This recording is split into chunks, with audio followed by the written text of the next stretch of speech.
Hi, I'm eLim, and besides having a messy room, I also play video games. I actually have one of the longest necks in esports, which makes me one of the best players. Okay, so since I started playing Counter-Strike Global Offensive, I've noticed something very peculiar. There are two general playing styles that I see in pub matches. One is this style.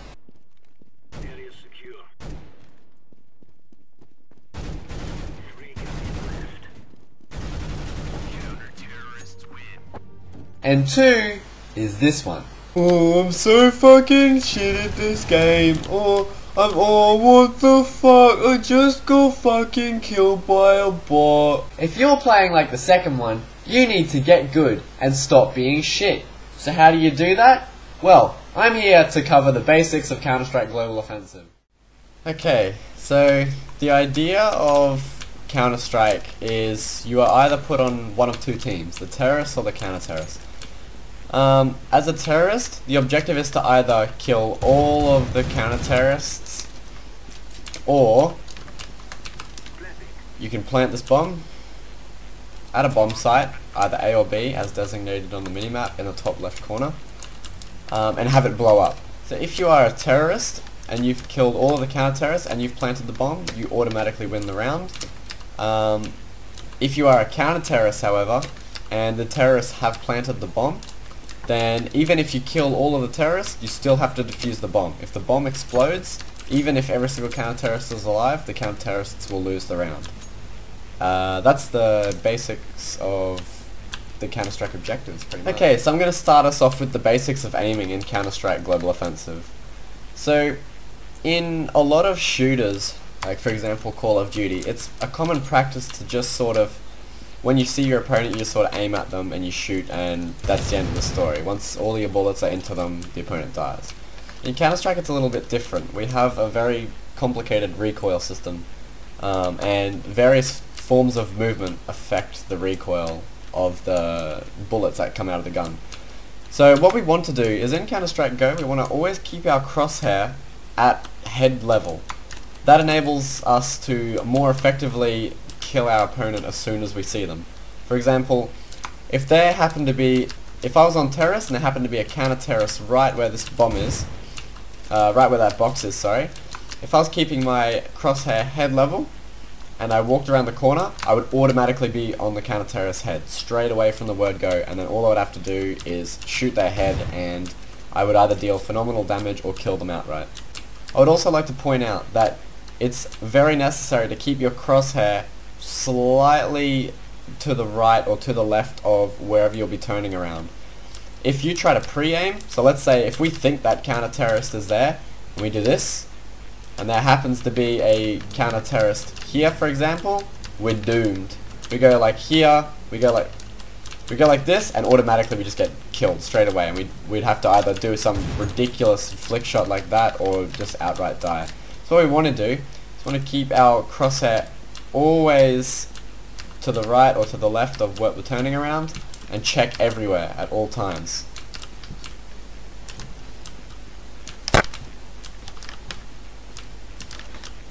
And again, keeping our crosshair at head level all the time. Okay, next up is shooting, I guess.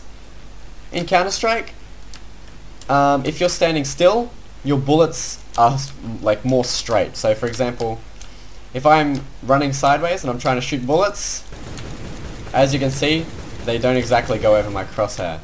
But if I'm standing still, they go right where my crosshair is. This is extremely important because if you are, let's say if we're doing the right thing and we have our crosshair always at head level and we see someone, if we don't stop, then none of our bullets will actually hit our opponent's head. So the idea is that you strafe out, like strafing is moving sideways in case you didn't already know. We strafe, and as soon as we spot our opponent, we stop, shoot. It's common practice with assault rifles, such as the AK-47 or the M4A1, to stop, shoot 2 bullets, move, shoot 2 bullets, move, shoot 2 bullets, move, shoot 2 bullets. The reason why this is because the first 2 bullets generally always go to where your crosshair is. sometimes even 3 if you're quite good. But if you shoot more than that many bullets in a row, watch what happens to the recoil. It starts going a bit haywire. Now, I'm not going to cover spraying in this video, which is effectively seeing your opponent and being able to unload your whole clip towards them. I'll cover that in a different video. What we want to focus on is just our what's known as burst firing, which is firing very small amounts of ammo at a time.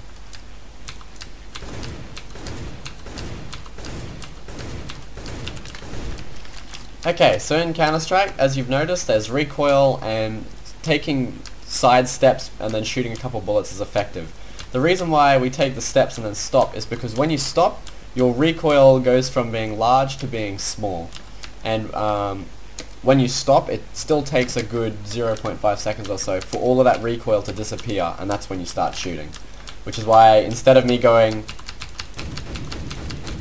like this, I stop and then take my bullets.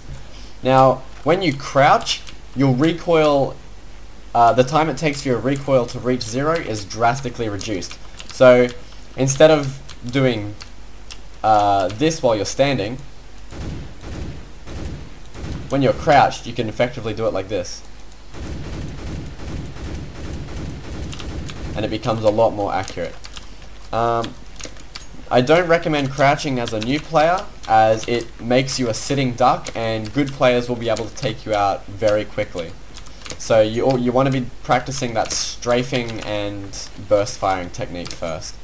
Times where crouching comes in useful is if you need to jump and you need to start shooting as soon as possible. You want to crouch. So let's say if I thought that there might be someone along A short here. If I wanted to jump to surprise them, I would crouch straight away. So I'd crouch while I was even in midair. So as soon as I hit the ground, my recoil is reduced to 0 as soon as possible, and I can start shooting like this. So against a good player, that wouldn't be a very good tactic at all, but it's a technique worth learning, as you will need to do jumping techniques if you want to get better to surprise your opponents.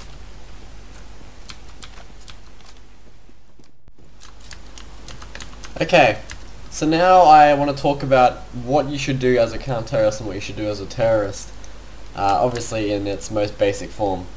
So, as a counter-terrorist, you will want to cover either bomb site A or bomb site B. On most maps, you'll have a split. You'll usually have 3 people go one bomb site, 2 people go the other, or you'll have 2 at one bomb site, 2 at the other, and 1 sort of in between them, which can be used for support for either or. So we're going to use Dust 2 for an example here. So if I was a counter-terrorist and I want to go bomb site A, there's 2 ways that a terrorist can get into the bomb site. We have A long. If you have a look above my mini-map, I'll look at the floor so it's easier to read, you can actually see that this is called long A, or A long, whatever you want to call it. And there's also A short up there. The reason why this is called A long is because it's the longest way to get to A, and that's called A short because it's the quickest way to get to A. So basically, you either want to be camping the bomb site or camping the entrances to the bomb site. So for long, an example would be camping here, watching the doors, and preventing the terrorists from getting to the bomb site and planting the bomb.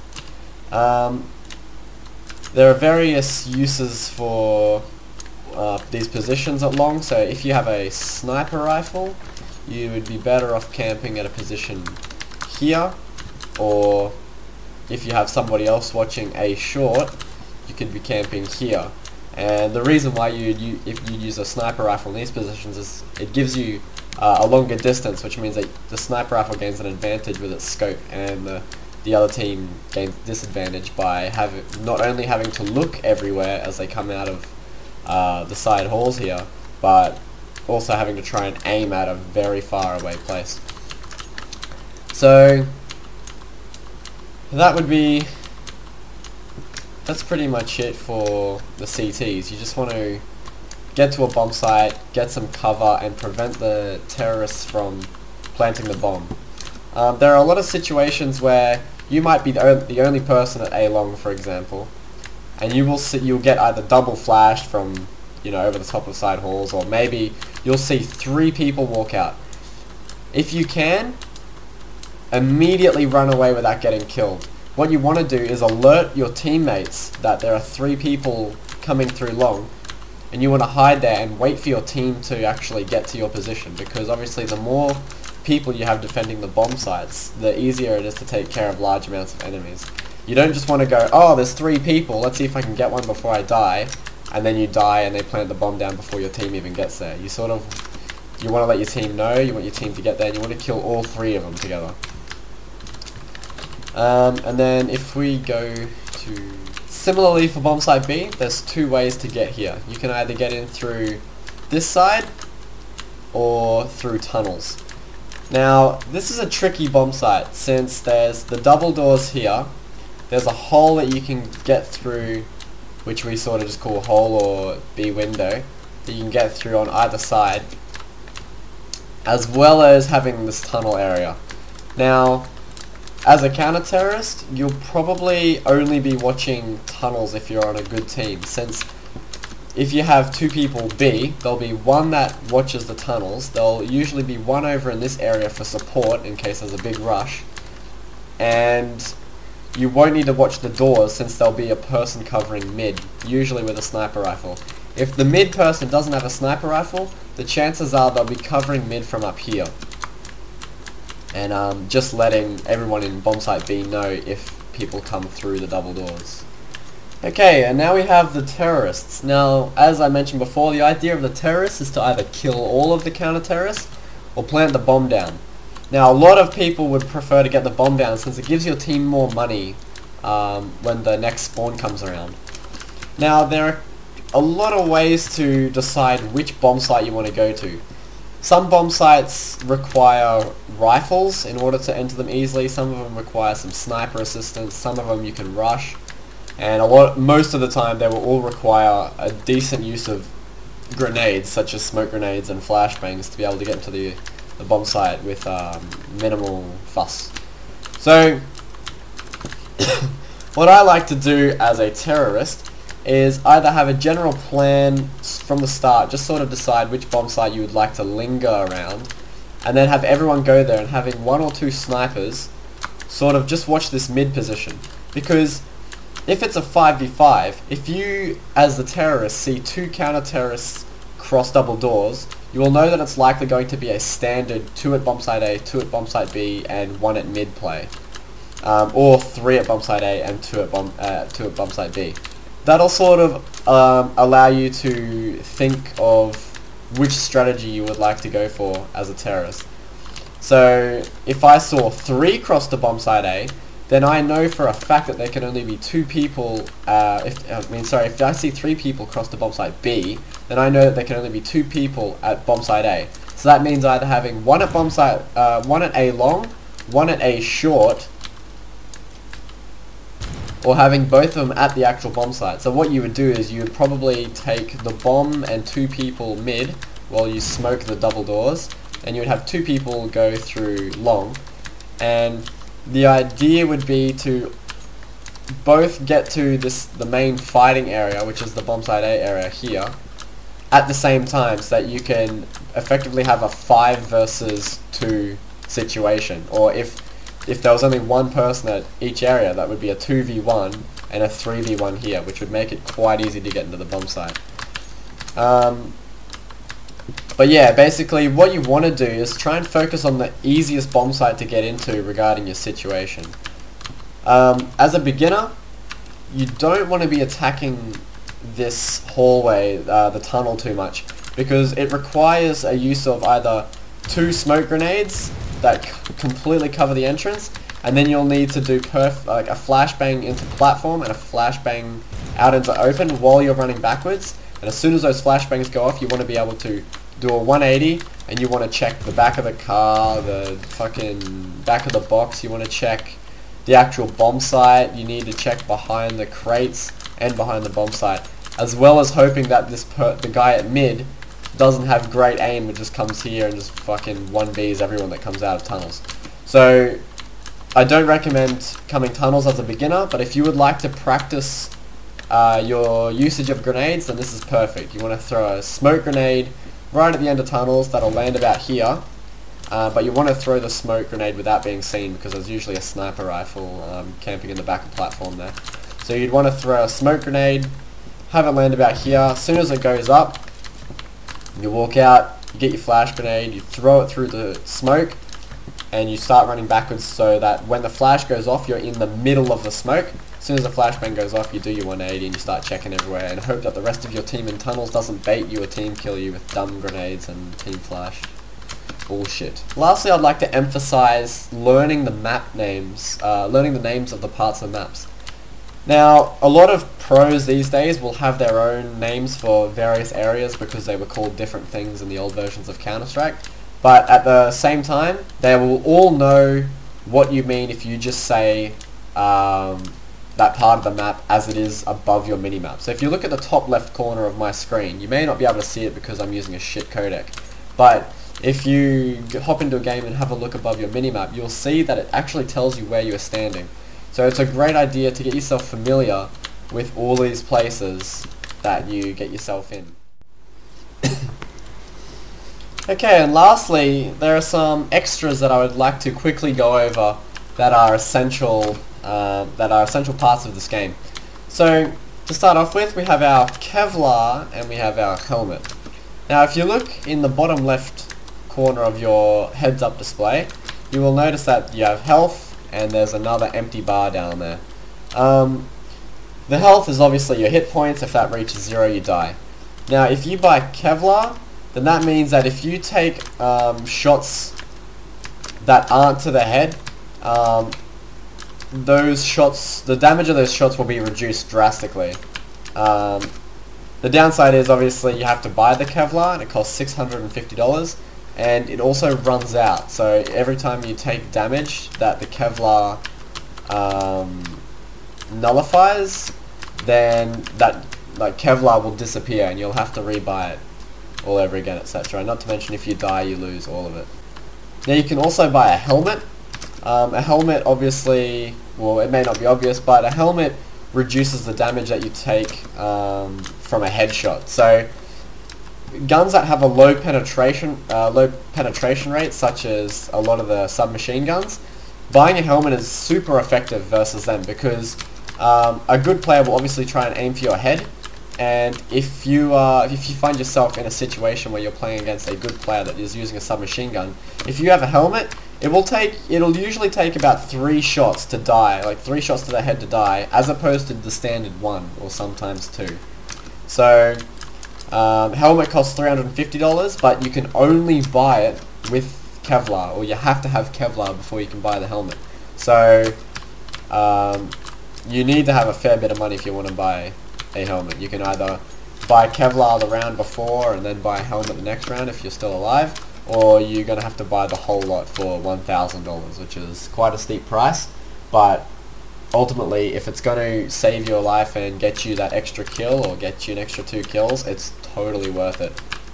And that one extra kill could be the one kill that wins the round. So it's definitely something to always consider. Next up, there's 2 particular game modes in Counter-Strike Counter-Strike Global Offensive. One of them is competitive and one of them is casual. Competitive mode is the standard de facto 5 versus 5 fucking... You start off with $800, you have 15 round halves. The first team to get 16 round wins is the winner. And casual mode is obviously a lot more casual. I think the standard is you don't actually switch halves. There's only one half played. You actually start with full Kevlar and helmet every round, and you start the pistol round with $1,000 instead of $800. You can also use this weapon called the Zeus, which goes in your knife slot, which is a one-hit kill tase weapon. Costs $1,000. It's silly, you don't need to worry about it. I also think you get less money per kill in casual mode, but that has been changed since the last update. I'm just not sure how much they've changed it. But the reason why I don't know much about casual mode is because it's shit, and you should only really enter casual mode servers for a bit of fun, and you don't really want to take those too seriously, because the situations that occur in casual mode are drastically different to the ones that usually occur in competitive mode. Oh, another thing is you can also buy defusal kits as a counter-terrorist. A defusal kit halves the time in which it takes you to defuse a bomb, but they are $400. So to buy one in the early rounds is very risky, but if you buy one in the, let's say if you buy one in the pistol round, and then you defuse the bomb because you have a defuse kit, then it has 100% paid off, because your team has won the round and you've all got some extra money from defusing the bomb. At the same time, if you buy a defusal kit and you die, your teammates can actually go and pick it up off of your dead body. So it's handy to have one at each bomb site. Whoever's the richest person should usually buy one. Or if somebody is just going to be doing a dumb rush, then they don't usually want to be the one with the kit, because that rush, if they die in a terrible position, it's going to take a long time to go and retrieve that defuse kit.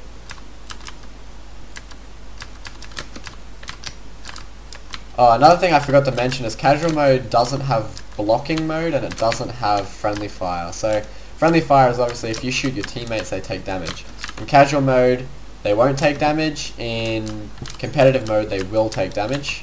Obviously, every server can adjust these settings individually. So some casual mode servers will have friendly fire and some won't.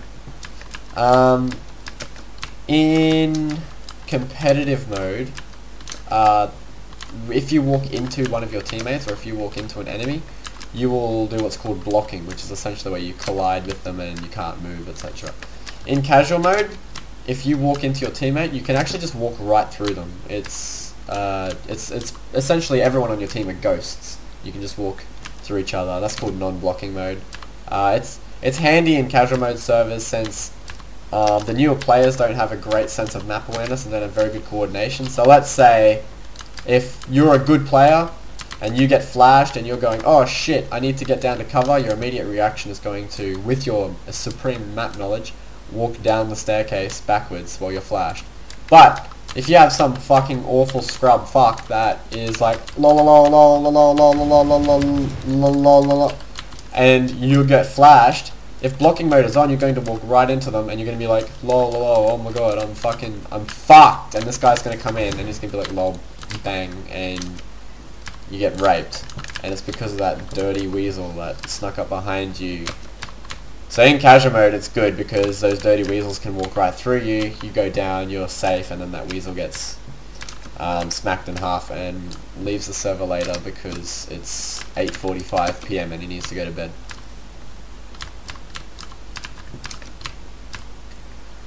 Lastly, I would like you to go back and take a look at the very quick briefing of aiming and try that in a server with probably bots, you know, just your own offline server with bots. And then once you're feeling sort of comfortable with that, go to a deathmatch server.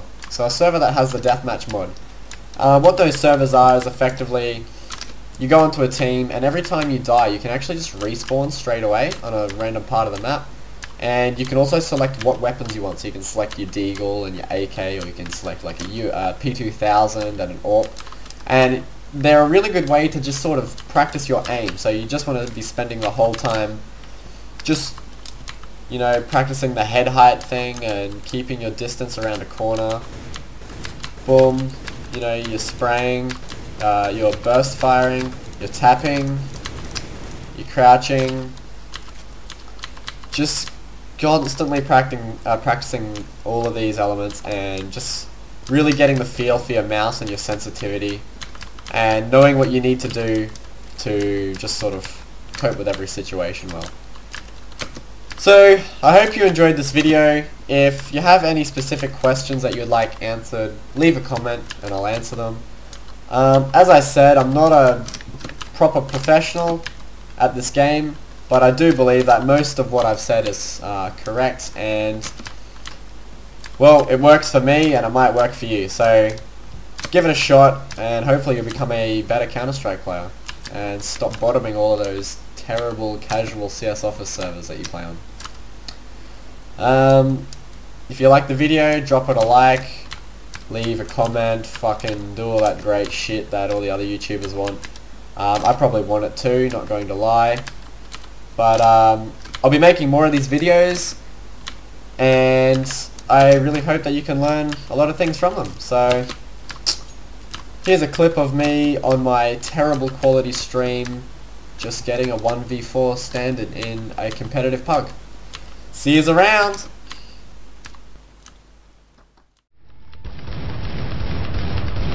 How good is this booster guy? Apparently I only hit you once, but I saw like 2 blood splatters come out. Exothermic, you shouldn't hit me at all because this game hates Rego. Oh, check this big fucking decoy. Fuck, I tricked myself with it then. Oh, you can do it. All of you went short? Yes, he can. That's ridiculous. I bet you didn't expect to get both of them. No, I wasn't expecting to get anyone, so I didn't think they'd all go short, yeah? Boost is getting mad because he saw because of your decoy nade.